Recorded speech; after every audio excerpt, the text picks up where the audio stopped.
بسم اللہ الرحمن الرحیم۔ شروع کرتا ہوں اللہ کے پاک نام سے جو بہت بڑا مہربان نہایت رحم والا۔ دوستوں، بہنوں، بھائیوں، بزرگوں، السلام علیکم ورحمۃ اللہ وبرکاتہ۔ ہم نے ایک یہ سلسلہ شروع کیا ہوا ہے، غزوات نبی صلی اللہ علیہ وسلم۔ اس میں ہم بیان کر رہے ہیں غزوہ بدر کی قسط نمبر 3۔ اس میں ہم خوش آمدید کہتے ہیں۔ تو دوستوں، بہنوں، بھائیوں، جب عتبہ بن ربیعہ نے اپنی بات ختم کی تو رسول پاک صلی اللہ علیہ وسلم نے اسے کہا،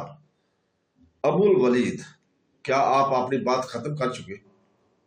اس نے کہا ہاں۔ تو رسول پاک صلی اللہ علیہ وسلم نے فرمایا، میری بات سن۔ اس نے کہا سنتا ہوں۔ یہ اس وقت کا بات ہے جب قریش میں حضور پاک صلی اللہ علیہ وسلم کے سامنے بہت چیزیں رکھی کہ آپ بادشاہ بننا چاہتے ہیں تو ہم بادشاہ بنا دیتے ہیں، اگر آپ پیسہ چاہتے ہیں تو ہم آپ کی خاطر پیسہ، اگر آپ کے ساتھ کچھ جن کا مسئلہ ہے تو آپ کے اس نے آپ کو بیمار کر دیا ہے، یہ سب مسئلے اس کے سامنے پیش کیے۔ تو حضور پاک صلی اللہ علیہ وسلم نے کہا، جب اس میں رسول پاک صلی اللہ علیہ وسلم نے فرمایا میری بات سن، اس نے کہا سنتا ہوں۔ آپ نے فرمایا، جس کا ترجمہ ہے کہ یہ ایک آیت تھی جس کا انہوں نے ترجمہ کیا تھا۔ پھر رسول پاک صلی اللہ علیہ وسلم اس صورت کی آیت تلاوت کرتے گئے اور عتبہ خاموشی سے سنتا رہا، اور وہ اپنے ہاتھ اپنی پشت کے پیچھے رکھ کر ان پر ٹیک لگائے ہوئے تھا۔ اور جب رسول پاک صلی اللہ علیہ وسلم آیت سجدہ پر پہنچے تو آپ نے تلاوت بند کر دی اور اللہ تعالیٰ کے حضور سجدہ ریز ہو گئے۔ اور اس کے بعد آپ نے قریش کے لیڈروں اور نمائندہ عتبہ بن ربیعہ سے کہا، اے ابو الولید، جو کچھ تو نے سنا ہے، سنا تو تھا اور وہ کلام تھا، اور حضرت نبی کریم صلی اللہ علیہ وسلم کا مقصد یہی تھا کہ قریش کی جن پیشکشوں اور تجاویز کو عتبہ لے کر آیا، ان کا جواب یہ آیت قرآنیہ پاک میں ہیں جو آپ نے اس کے سامنے سورہ سجدہ سے پڑھ دی تھی، اور اس نے انہیں سنا تھا۔ عتبہ نے جو کچھ سنا تھا اس کی بلاغت اور حسن اور جمال سے حیران رہ گئے، یہاں تک کہ وہ لرز گئے، اور انہوں نے حضرت محمد صلی اللہ علیہ وسلم کے جواب میں ایک لفظ بھی نہ کہا، بلکہ عتبہ کے کانوں تک صرف آپ کی تلاوت آیات کی پہنچنے سے ہی وہ متاثر ہو کر اپنی قوم کی طرف واپس لوٹ گیا تھا۔ اور حضرت نبی کریم صلی اللہ علیہ وسلم کے بارے میں اس کی رائے تبدیل ہوگی، اور آپ کی دعوت کے متعلق اس کے موقف میں بنیادی تبدیلی آ گئی تھی۔ اور جب عتبہ ان کے پاس واپس گیا تو مکہ کے لیڈروں نے اس کے چہرے پر اس تبدیلی کو دیکھ لیا، اور بعض نے عتبہ کو آتے ہوئے دیکھ کر کہا کہ ہم اللہ تعالیٰ کی قسم کھا کر کہتے ہیں کہ عتبہ جس چہرے کے ساتھ گیا تھا اس چہرے کے ساتھ تمہارے پاس واپس نہیں آیا۔ اور عتبہ بن ربیعہ قوم کے بہترین لوگوں میں سے تھا اور بڑا عقل مند تھا، اور دور اندیشی، صلاحت فکر، حسن سیاست اور شدید خلوص میں مشہور تھا۔ یہی وجہ کہ جب وہ رومائے مکہ کے پاس بیٹھا تو انہوں نے رسول پاک صلی اللہ علیہ وسلم کے ساتھ اس کے مذاکرات کے نتائج کے متعلق پوچھتے ہوئے کہا، اے ابو الولید، تیرے پیچھے کیا ہے؟ اس نے جواب دیا، میرے پیچھے خدا کی قسم میں نے ایسا قول سنا ہے جس قول میں نے بھی سنا ہے، خدا کی قسم نہ وہ شعر ہے، نہ سحر، نہ کہانیت۔ پھر اس نے اپنی قوم کو مشورہ دیتے ہوئے کہا کہ اے گروہ قریش،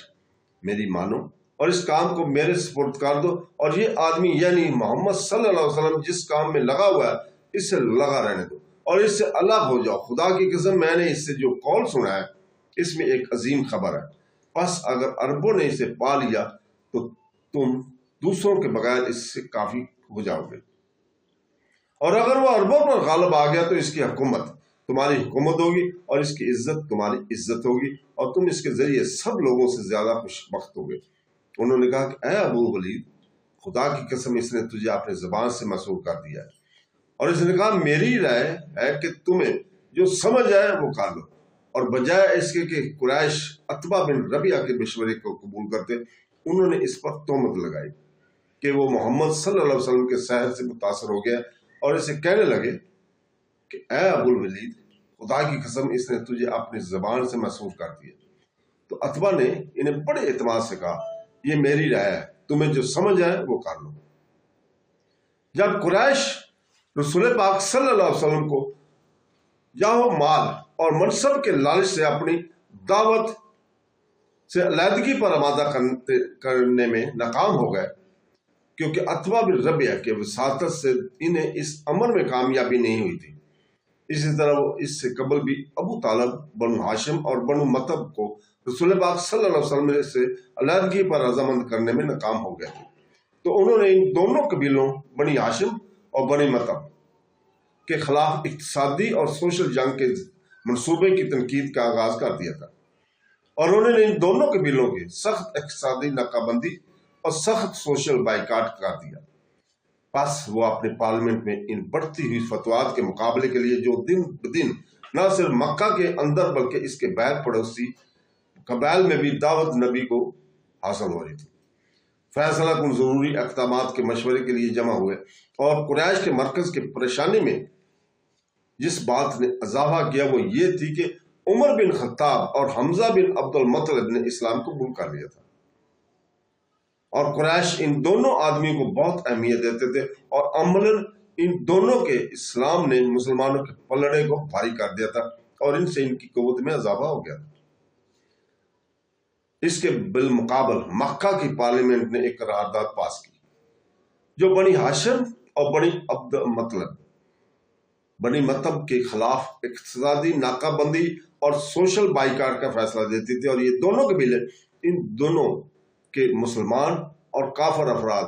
اس شدید ناکہ بندی کے مقابل ڈٹے رہے، اور انہوں نے محمد صلی اللہ علیہ وسلم کے بے یار و مددگار نہ چھوڑا، بلکہ انہوں نے اس شدت ناکہ بندی کے نتیجے میں پہنچنے والے نقصانات کے باوجود آپ کی حمایت کی۔ ابن اسحاق بیان کرتا ہے کہ جب قریش نے دیکھا کہ رسول پاک صلی اللہ علیہ وسلم کے صحاب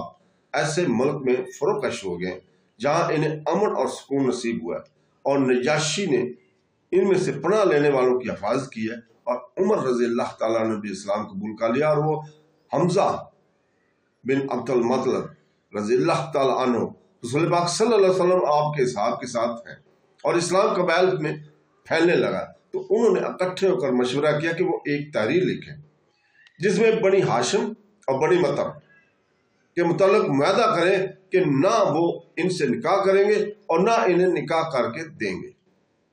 اور نہ ان کے پاس کوئی چیز فروخت کریں گے اور نہ ان سے خریدیں گے۔ بس جب وہ اس امر کے لیے اکٹھے ہوئے تو انہوں نے یہ باتیں ایک کاغذ پر لکھی، پھر معاہدہ کیا اور اس پر مہرے لگائی، پھر اس کاغذ کو اپنے آپ کو اس پر مضبوطی سے قائم رکھنے کے لیے کعبہ کے اندر لٹکا دیا گیا۔ جب قریش نے یہ کام کیا تو بنو ہاشم اور بنو مطلب ابو طالب کے پاس گئے، اور اس کے ساتھ شعیب ابی طالب بھی داخل ہو گئے اور اس کے ساتھ اکٹھے ہو گئے،